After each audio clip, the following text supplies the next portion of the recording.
영농상속공제를 적용받는 영농상속재산은 또 어떤 게 있을까요? 업과 관련된 직접적으로 사용되는 모든 재산을 다 통틀어서 이 공제재산이 되는 겁니다. 이 상속인은 공제받은 영농상속재산을 5년 이내 처분하시면 안 돼요. 영농상속공제를 적용하지 않은 금액으로 상속세가 부과가 됩니다. 그러니까 이거 꼭 주의하셔야 돼요. 아셨죠? 네, 안녕하세요. 믿음쌤의 이기영 세무사입니다. 저번 시간에는 배우자 공제에 대해서 설명을 드렸고요. 오늘은 조금 특이한 분야일 수도 있지만 생각보다 많은 분들이 해당이 되는 영농상속공제에 대해 설명을 드리겠습니다. 제가 지금 수임한 건 중에 하나가 바로 이 영농상속공제가 해당이 되는 곳인데요. 사실 이 영농상속공제는요, 생각보다 해당되는 가구가 많아요. 해당이 되는 가구도 많지만 또 하나가 미리 준비를 해야 되는 게 영농상속공제입니다. 그래서 혹시 뭐 영농, 뭐 이런 거 하시는 분들은 꼭 한번 이거 보십시오. 네, 첫 번째 영농상속의 정의입니다.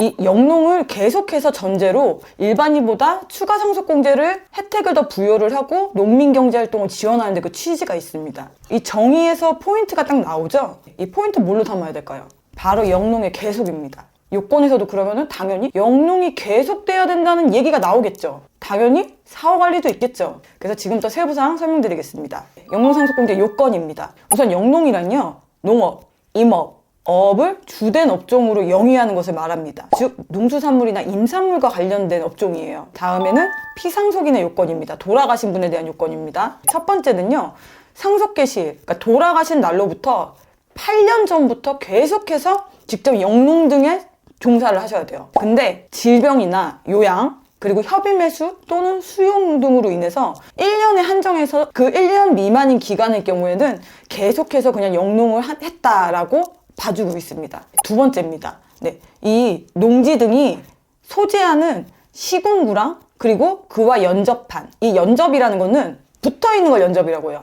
연접한 시군구 또는 해당 농지 등으로부터 직선거리가 30km 이내에 거주를 하셔야 돼요. 예, 그러니까 한마디로 내 일터와 내 집이 동일한 시군구거나 아니면은 바로 옆집 시군구거나 아니면은 직선거리로 30km 이내, 이거 중에 하나는 해당이 돼야 된다, 이렇게 생각하시면 됩니다. 그리고 세 번째입니다. 이 경우는 개인이 아닌 법인 사업자예요. 네, 영농법인 등이 상속 개시일 8년 전부터 이 해당 기업을 계속해서 경영을 하셔야 됩니다. 네, 근데 앞서 말씀드린 대로 부득이한 사유 있잖아요. 질병 등 이런 거.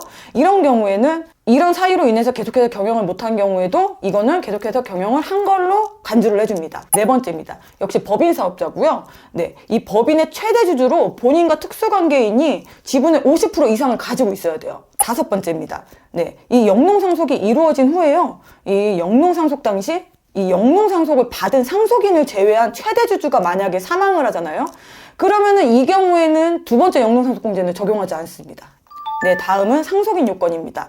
상속 개시일 현재 만 18세 이상이어야 돼요. 예. 그리고 두 번째, 상속 개시일 2년 전부터 계속, 그러니까 말 그대로 피상속인과 상속인이 계속 영농에 같이 종사를 하면 됩니다. 그리고 세 번째, 피상속인과 마찬가지예요. 그 거주 요건은 동일합니다. 그리고 네 번째, 영농법인의 경우에는 상속 개시 2년 전부터 계속해서 이 해당 법인의 기업에 종사해야 됩니다.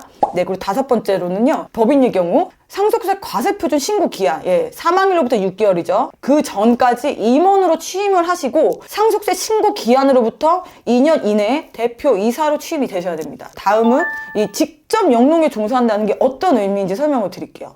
먼저 이 영농과 관련이 없는 소득과 부동산 임대업 소득을 제외한 타소득이 사업소득 금액이든 근로소득 총급여액이든 다 합쳐서 연 3,700을 넘어가면은 그 해에는 영농에 직접 종사하지 않은 걸로 봅니다. 그리고 또 하나, 수확물이 있을 거 아니에요. 네, 어업이면은 뭐 우리가 물고기를 잡는 거고, 그리고 뭐 농사 짓는 건 뭐 쌀이 나오고, 뭐 밭을 뭐 채소가 나오고 하겠죠?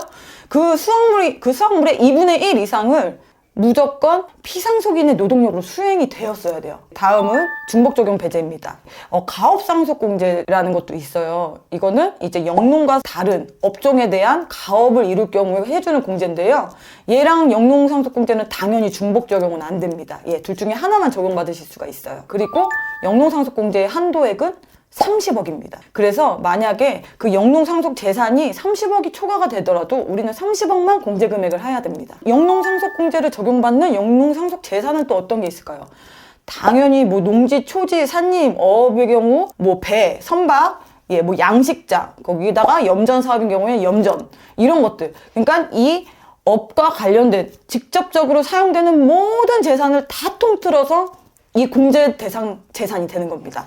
그리고 영농상속공제, 아까 전에 말씀드린 사후관리가 있잖아요. 네, 이 상속인은 공제받은 영농상속 재산을 5년 이내 처분하시면 안 돼요. 그러면은 다시 영농상속공제를 적용하지 않은 금액으로 상속세가 부과가 됩니다. 그러니까 이거 꼭 주의하셔야 돼요. 아셨죠? 5년이 지나셔야지 그때 처분을 하시든 하셔야 됩니다. 물론 다만 5년 이내에 뭐 수용이나 이런 것들이 되면은 제가 알기로는 예외 사항으로 두는 걸로는 알고 있어요. 근데 만약에 그런 사유가 없으면 무조건 5년은 갖고 계시고 농사를 하시는 게 좋습니다. 지금까지 영농상속공제에 대해 설명드렸고요. 믿음세무의 이기영 세무사였습니다. 감사합니다.